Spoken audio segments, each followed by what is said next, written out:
Well, welcome back to the Megan Show. Thank you so much for tuning in, and Happy New Year! It's 2024. I literally cannot believe it. My 10-year high school reunion will be coming up. I'm turning 28 in just a couple of weeks, and I've got some great videos planned for the Megan Show this coming year. I hope you stick around. So for the first day of 2024, I want to start a new series on my channel, my makeup collection. Today I'm going to dive into my eyeshadow palettes, everything from the original Lorac Pro and Too Faced Chocolate Bar palette through ColourPop palettes, Natasha Denona and Pat McGrath. Just stay tuned.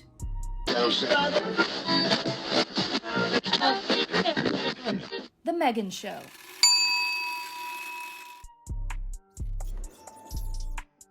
So this is an overview of my eyeshadow drawer. There's quite the variety of brands, shapes, and sizes in here, and I'm just going to dive right in. So I'm going to first talk about this ColourPop Hello Hollywood palette. It is a cute little 5-pan palette that I got probably a few months ago, maybe over the summer. And as you can probably tell, I mainly use that white shade, and then I kind of touch into those two browns there. Then while we're in this little section, I'll just talk about these 4 ColourPop eyeshadow quads here. ColourPop makes the best eyeshadow formula when it comes to affordable. There's really no beating it. The blendability, the color range, everything is top tier for ColourPop. I also always have a cream eyeshadow single on hand because I always start most of my eyeshadow looks with a cream shade. It's just how I like doing it.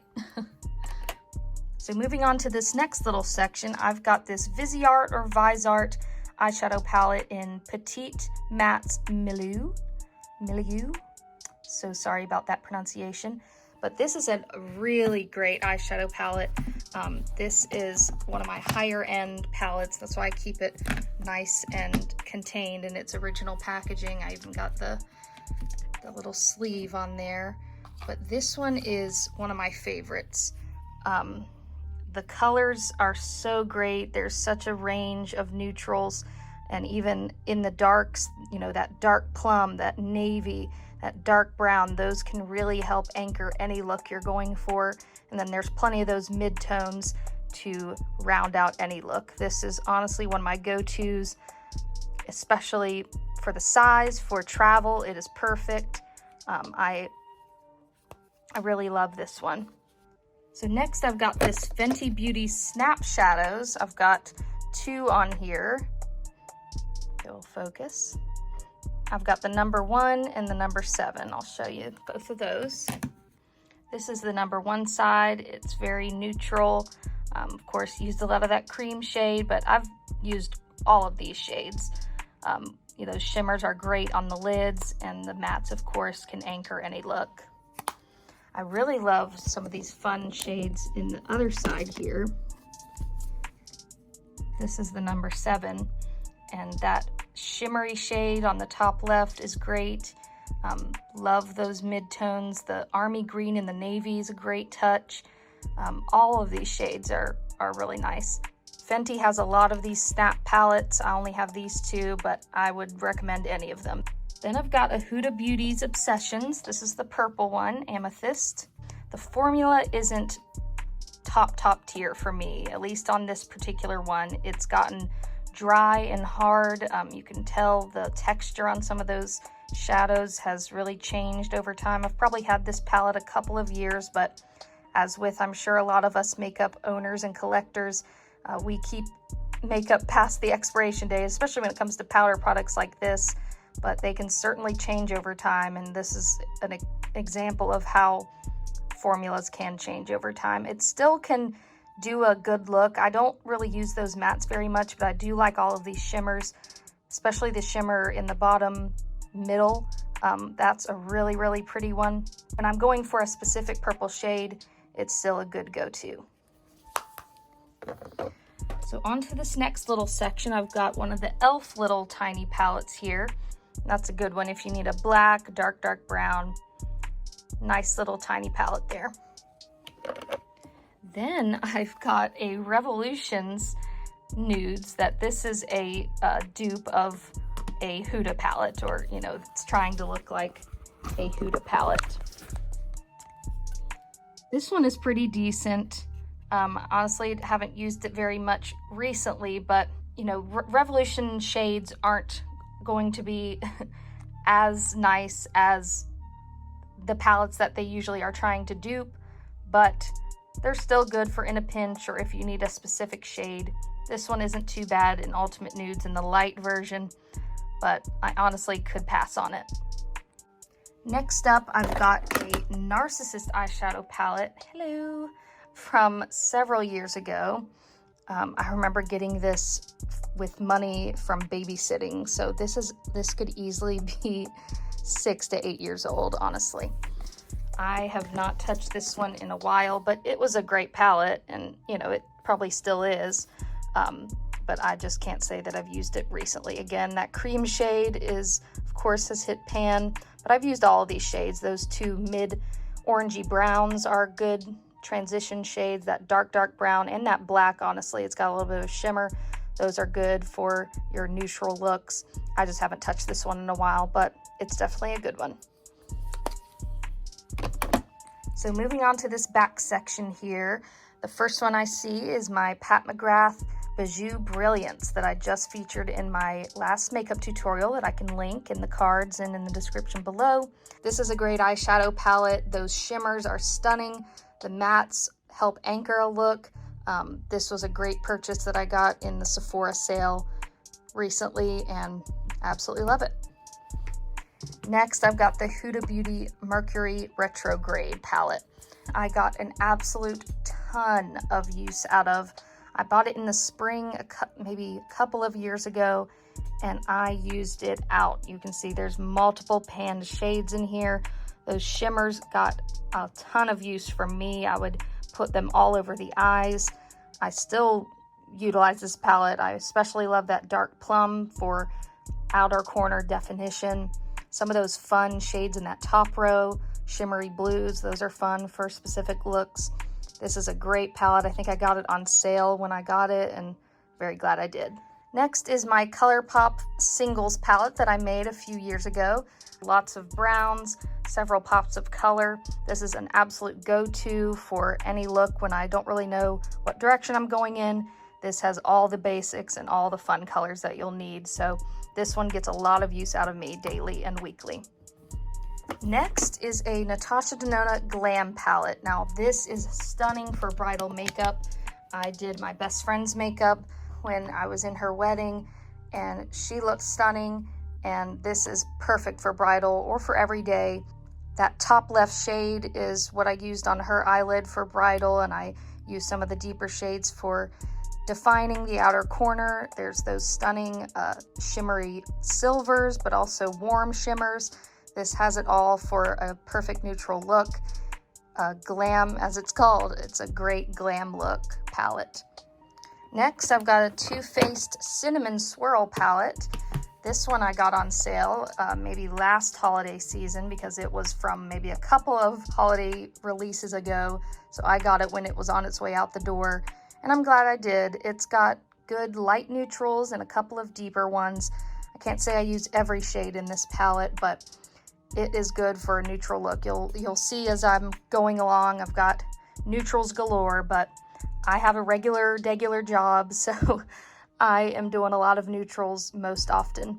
I still get to have fun with eyeshadow looks whenever I want, but on a regular day-to-day basis, I'm generally wearing neutrals.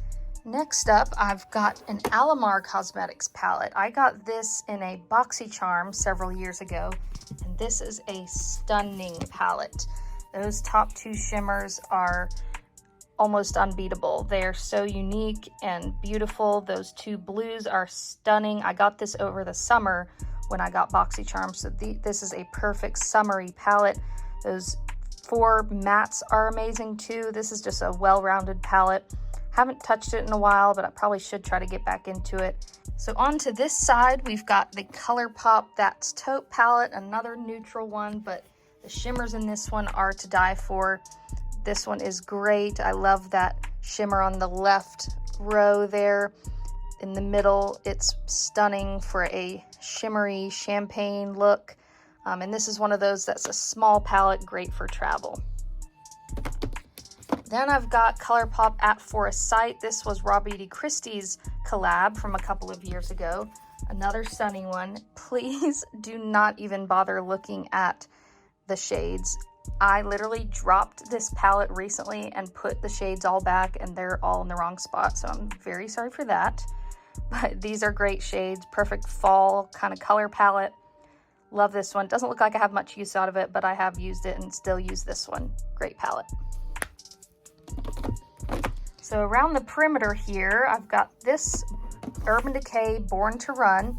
This is another example of me grabbing a palette when it was on its way out. I got this one for about half off when I guess Ulta or whoever was kind of pushing it out the door.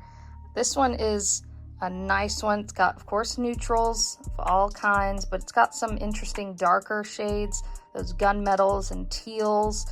That black, it's always good to have a matte black. That really distinct orange, I think is nice. But I really like those neutral light shimmers there. Those are good for all over the eyelid. That purple is a bit random. That one called Ignite is a really stunning copper shade. This one's a well-rounded one. Don't get much use out of it now, but it's definitely still worth using. Can't have an eyeshadow palette collection without having a couple Anastasia Beverly Hills. So let me first grab out this Norvina. I actually bought this one when I was working at Ulta a few years ago. We got some great deals and sales, and I got this one for a really good price. Now the Norvina one, of course, has those purples and pinks. This one is stunning. Anastasia's shimmer formula is absolutely amazing. So stunning. Love these. We want to, of course, recognize one of the greats, and that is the Anastasia Modern Renaissance. I mean, what a classic. Got this in 2017 like everybody else, and took this on an international trip to Ireland that I went on with my college choir. Wore this probably the whole week I was there. Golden ochre, raw sienna, and then, you know, those fuchsia pinks down there and the reds. Just an awesome palette. Still have it in my collection. Probably won't ever get rid of it. It's a great one. Now onto my very back section, which is palettes that I love and will never get rid of, and they're just there for nostalgia and collection purposes. So let me grab all of those. So first of those is my Revolution, the Emily Edit, the Once. Now this is Emily Noel 83's palette from a couple of years ago. She is the OG makeup YouTuber. She is the blueprint. I love her so much. I have watched her for probably a decade. She has been on YouTube longer than that, and she is so sweet and amazing. She is all about family and all about makeup. She is amazing. So this was her palette with Revolution, and I of course bought it. I'm a huge fan of hers, and this was so fun to see because she does not do sponsorships. That is one thing about her channel she makes very, very clear. So when she was actually going to be making a palette with Revolution and finally getting to put her stamp on something, I was absolutely thrilled for her. So of course I went out and bought it. I used it quite a bit when I first bought it, but now it's just all about the collection of having it, and I'm so glad I was able to snag it. The last two palettes I want to mention are icons in the eyeshadow palette world. The first is the Too Faced Chocolate Bar palette, bought in 2014. This is my original one with the thicker, tin before they went to the thinner that doesn't even have eyeshadow names. This is truly iconic when it comes to makeup collecting. This was probably one of the first nicer eyeshadow palettes I ever bought. I was, freshly 18, really starting to get into the YouTube makeup world, and this was what everybody was talking about, so I went out and bought it. The last palette I want to mention is my absolute classic Lorac Pro from, again, 2014. You can tell it is busted, but this is one of those that, I just have to keep. Look at how many panned shades there are. All of the other ones have well use out of them. This is the Blueprint Darling. This was everything in 2014. Lorac Pro, this is what really got me going into eyeshadows. That top row of mattes, bottom row of shimmers. The shade names being so like exactly what they are and no frills about it. Just so classic. It is just hilarious to look at, but I'm a makeup collector. I love it for sentimental purposes, and I used it for so many years in my first few years of loving makeup. This was the start of a long love of makeup. That's gonna wrap it up for today's video. That was all of my eyeshadow palettes. Let me know down in the comments below which part of my makeup collection you want to see next. Now, if you are tired of seeing makeup content, no worries. The next video is going to be a tattoo vlog. Thank you so much for watching The Megan Show. Bye.